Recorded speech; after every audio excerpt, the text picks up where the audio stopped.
known as the Christian nature, wisdom, tradition. Now, how many people have ever heard that before? How many people have ever heard of the wisdom tradition in Scripture? Okay, a couple, good. All right, so it's not a term I call labeled. It's part of our theological background. Because you see, in our tradition as Christians, we have always had two books of Scripture. And I don't mean the Bible and the Apocrypha that we read from today. The two books of Scripture we have are the Bible and the book of nature. Now, the book of nature is actually, when you think about it, God's first incarnation on this planet.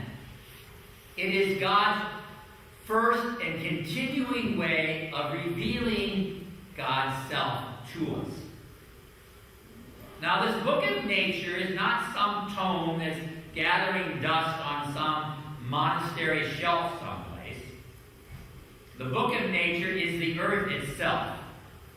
It's the essence of the Big Bang. It's the space dust.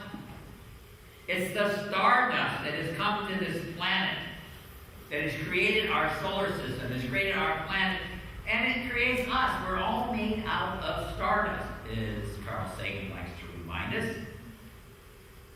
The book of nature is our whole galaxy. It's the whole cosmos.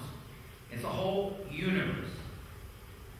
And unlike the Bible, the book of nature is always changing, it's evolving, it's growing, it's shifting, it's transforming, it's budding, it's developing, it's emerging, it's growing, as Paul says, to reveal the wonders and the great love of God as manifested especially for us Christians in the cosmic Christ. And it is this very love of God that has created and sustains the universe. Now, the book of nature is the root of our Bible. And if you look at our Bible, you will remember that it begins with the creation story. And one of those creation stories begins in a garden. And the Bible continues through the wilderness to the land of milk and honey. It speaks of the Creator's relationship to the land and its human beings and the creatures that inhabit this land. This story is transformed on an early Sunday morning in a garden in Gethsemane. And ends biblically, I guess as you heard last week, in another garden in the New Jerusalem.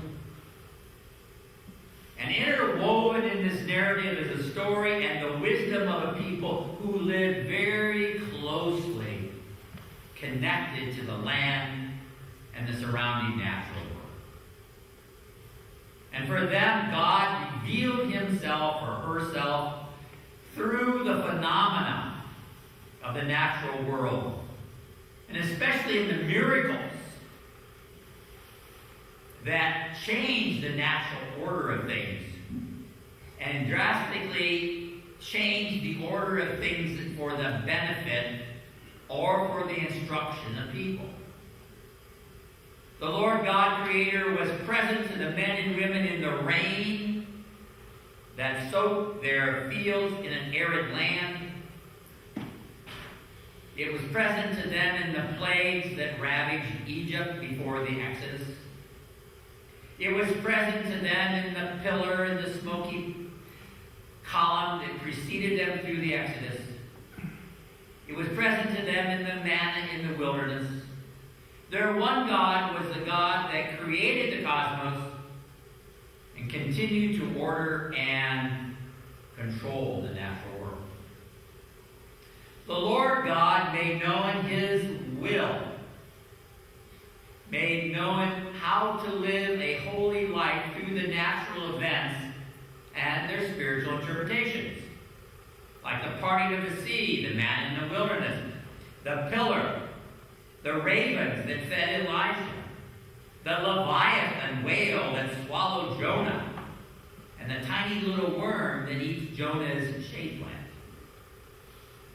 The nature parables and teachings of Jesus are there in our New Testament. Most of Jesus' teachings, if you really look at them, are about nature and growing things and reaping and harvesting and about social justice for people.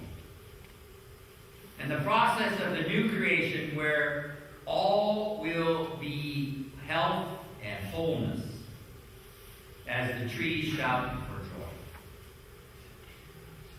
These natural events and God's revelation through them form the basis of Hebrew religious history. And together with the great agricultural-related pilgrimage feasts, gave the Hebrew people their very root in the earth and land-centered spirituality.